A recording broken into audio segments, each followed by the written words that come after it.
Jadi teman-teman, orang tua yang penuh kasih sayang dan pembelajar, kali ini kita akan membahas tentang bagaimana mengukuhkan peran ayah dalam pengasuhan. Sebagai pilar kedua dari 7 pilar membangun anak tangguh di era digital. Kenapa sih kita perlu bicara soal ayah? Banyak sekali anak-anak yang ternyata kecanduan pada berbagai hal dari internet, games, pornografi, dan lain sebagainya. Kalau ditilik ke belakang, itu adalah mereka yang sebetulnya kurang dapat perhatian ayahnya dengan benar. Bisa nggak anak lahir tanpa ayah? Jadi sebetulnya ditentukan Allah pertama sekali untuk punya anak adalah ayah, kan ya? Jadi ayah, alangkah istimewanya ayah ya, kalau ayah bisa punya seorang anak. Jadi ya, itu dulu yang ayah rasakan, bahwa ayah ya lelaki pilihan. Ayah lelaki istimewa. Berapa banyak ya laki-laki lain? Gak dapat jodoh, kawin bertahun-tahun gak punya anak. Ya kan, usaha kiri kanan. Tapi belum tentu dia dapat, karena dia bukan lelaki yang dipilih Allah. Memang soal anak bukan soal biasa.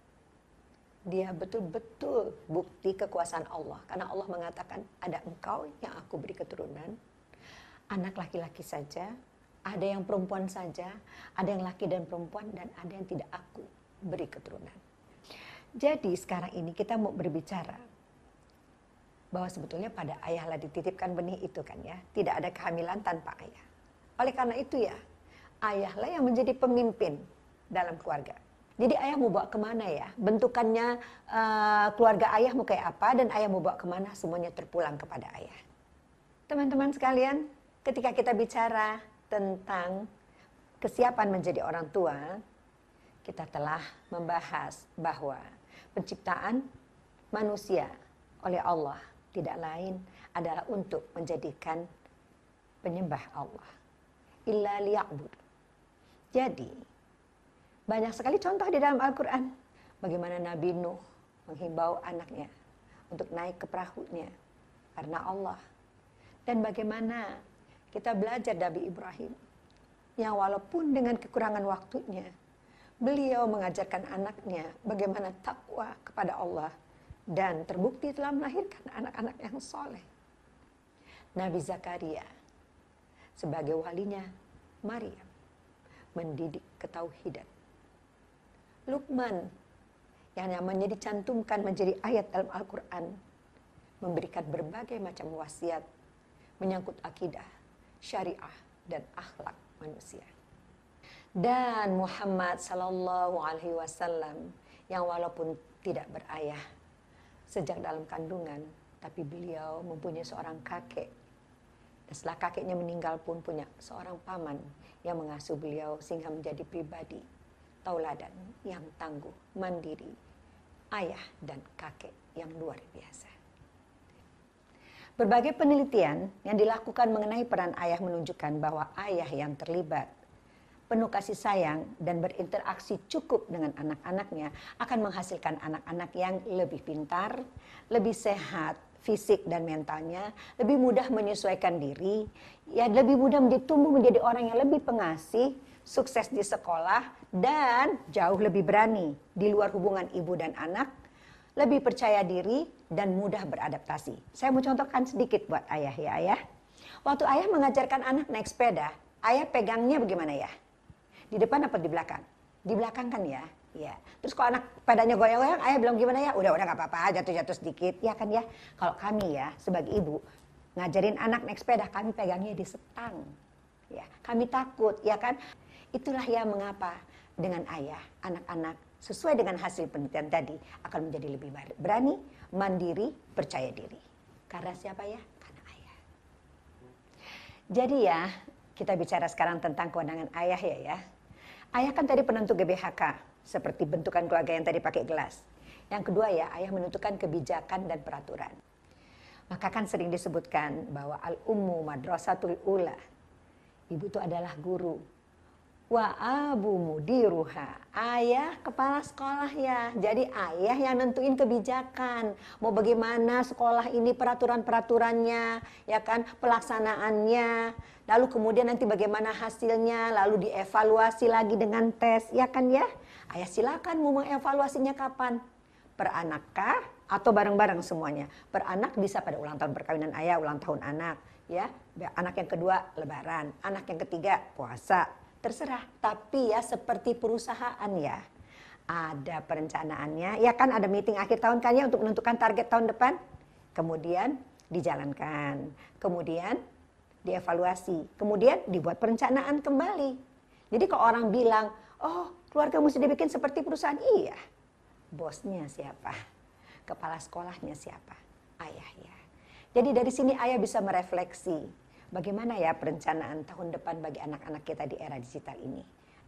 Jadi ya dari berbagai sumber, ayahlah yang mempunyai kewajiban untuk menyediakan 4 hal. Keuangan, ya kan ya, untuk semua keperluan keluarga, rumah, pakaian, dan makanan. Semuanya ya seharusnya dengan rezeki yang halal dan patut. Patut ditinggali, patut dipakai, patut dimakan, semuanya serba patut ya.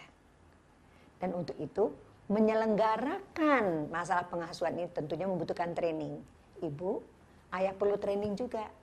Karena ayah juga harus sebagai pendidik dan memantaunya.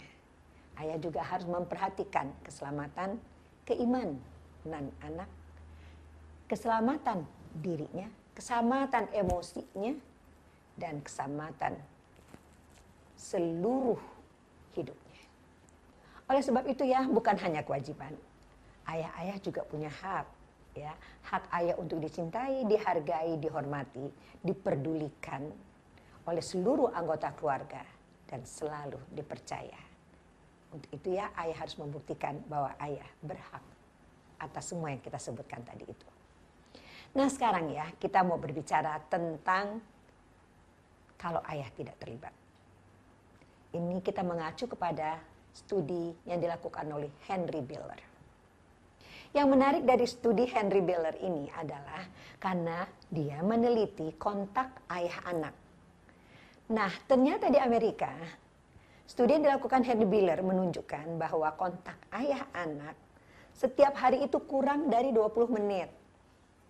Search of Institute Minneapolis menunjukkan hasil yang lain. Dia meneliti bagaimana kontak ayah anak dari kelas 6 sampai kelas 12. Ternyata sepanjang bulan rata-rata kontak ayah anak itu hanya 10 menit juga.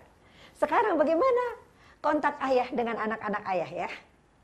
Saya boleh nggak contohin sedikit? Nih ya, ibu pagi-pagi udah bolak-balik ke kamarnya. Bangun, mama bilang mau sekolah apa enggak sih? Astagfirullahaladzim ya. Dari tadi mama udah bangun-bangun kamu nggak bangun-bangun juga. Dengerin ya, antar mobil jemput, nanti mobil antar jemput datang. Kamu belum bangun-bangun juga. Enggak sekolah ya, nggak ada yang nganterin. Tuh ya. Habis itu kamar mandi, mandi cepetan ya Allah. Dari tadi mandi situ kok kagak bangun, nggak keluar-keluar sih gitu ya. Ke kamar kontrol makan. Ayah tenang-tenang duduk di meja makan. Ayah nyapanya gimana ya? Sudah salat? Barang-barang udah cukup. Jadi ikut ayah apa enggak? Ayo, berapa menit ya ngomong begitu ya. Terus nggak ngomong lagi kan ya, yang ngomong ntar anaknya kadang-kadang, ayo ngomong segitu-gitu pendek kan ya. Oke ya, total pagi berapa menit ya? 2 menit kan ya, paling banyak 3 menit deh ya. Sepanjang hari nggak ketemu. Sore kalau ayah pulang kadang-kadang anak udah tidur, ya kan? Kapan ayah ngomongnya? Kalau ngomong lagi ayah bilang apa? Udah belajar apa belum? Ada PR nggak? Dengerin ya nak. Kamu tugasnya belajar, sholat, ngaji, bantu mama. Faham? Ayah cari uang untuk memenuhi semuanya. Berapa menit tuh ya kalau ngomong begitu? Jadi kalau dijumlah pagi tadi ya sama sore ini, berapa ya per hari? Gak nyampe 10 menit kan? Nah, bagaimana ya tadi memenuhi semua ya kewajiban dan kewenangan ayah tadi itu? Satu studi lagi yang menarik sekali, yang ada kaitannya dengan ketangguhan anak di era digital. Ini adalah tesis sahabat saya, Diah Karisi Makarim, yang mengambil magisternya di Fakultas Psikologi Universitas Indonesia. Ya, topik daripada tesis itu adalah kebebasan melakukan seks dan hubungan dengan ayah. Ternyata ya, Anak-anak laki-laki ayah yang kurang mendapatkan kehadiran ayahnya secara fisik, psikis, dan spiritual, itu akan membuat anak laki-laki ayah ya, 1 nakal, 2 agresi, 3 ayah muda kena narkoba, 4 ya gampang melakukan seks bebas. Kalau anak perempuan ayah ya lebih mudah depresi, lalu baru seks bebas. Jadi ya, sungguh ayah sangat dibutuhkan secara signifikan dalam pengasuhan agar anak tangguh di era digital. Berikanlah validasi dengan 3P. 1, terima ya anak ayah apa adanya. Kan kita tidak bisa milih anak seperti apa.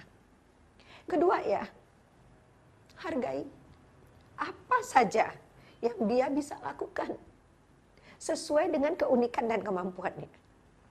Ketiga, jangan pelit sama pujian ya. Pujilah anak ayah sepatutnya. Dengan 3 hal ini ya, anak ayah merasa berharga.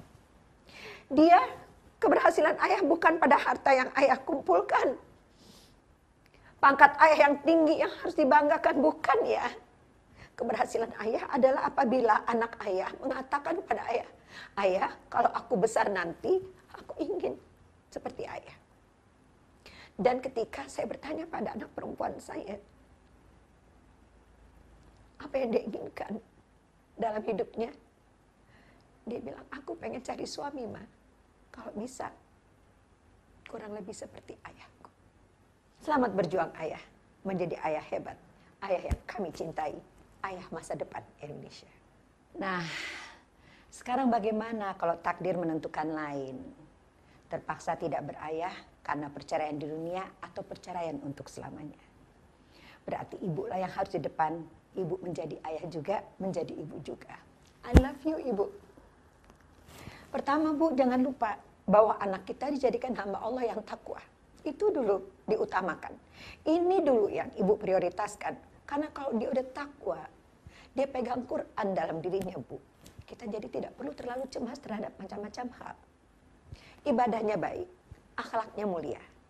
Sekarang caranya, Bu, dari penelitian menunjukkan kata-kata itulah, Bu, yang suka menyakitkan hati. Oleh sebab itu, sebagai orang tua tunggal, saya menghimbau Ibu untuk berhati-hati dalam berkata. Jadi bagaimana pesan sampai kalau kita menggunakan kata-kata yang tidak baik? 1, saran saya adalah bicaralah pendek-pendek pada anak-anak sampai remaja. Jangan panjang-panjang. Yang kedua, pakai 2 telinga, Bu, lebih banyak dari 1 mulut. Yang ketiga, selalu terka dulu perasaan. Baca bahasa tubuh, terka perasaan. Contohnya ya, Bu. "Kenapa, Nak? Kelihatannya kamu capek sekali ya." "Ya Allah, kesel banget." "Oh gitu. Ya ampun, gak enaknya." Nah, kalau ibu rasa ingin memberikan nasihat di situ, gigit, Bu, lidahnya gigit. Ya, ntar sore kek, 30 menit lagi kek ya. Jangan mengatakan bahwa menasihati tidak boleh, menasihati wajib. Tapi tidak dilakukan pada saat emosi lagi bermasalah. Keempat, Bu, apabila di atas 7 tahun, anak mulai diajarkan ya untuk memahami dan mengerti kondisi ini. Ya, tidak semuanya berjalan yang seperti kita inginkan, yang kita inginkan tidak kita dapat. Jadi, kalaulah bercerai, bercerailah baik-baik. Jangan dipisahkan anak dengan ayahnya. Yang bercerai itu ibu dengan anaknya, tapi tidak bercerai ayah dengan anaknya. Sebab ayah ini tetap membutuhkan figur ayah. Yang penting, Bu, dalam semua masalah ini, kata kuncinya geser. Geser, Bu, jangan melihat dari sini saja, lihat dari sini, lihat dari sini, ya. Tidak mungkin terjadi kecuali dengan izin Allah, gitu kan, Bu? Maka bijaklah menjadi ibu dan menjadi ayah sekaligus. Satu kuncinya, bayangkan anak Anda nanti akan jadi apa? Teruslah berusaha, Bu. Berdoa pada Allah, insya Allah kesampaian. Percaya deh. Allah tidak pernah bersalah dengan janjinya.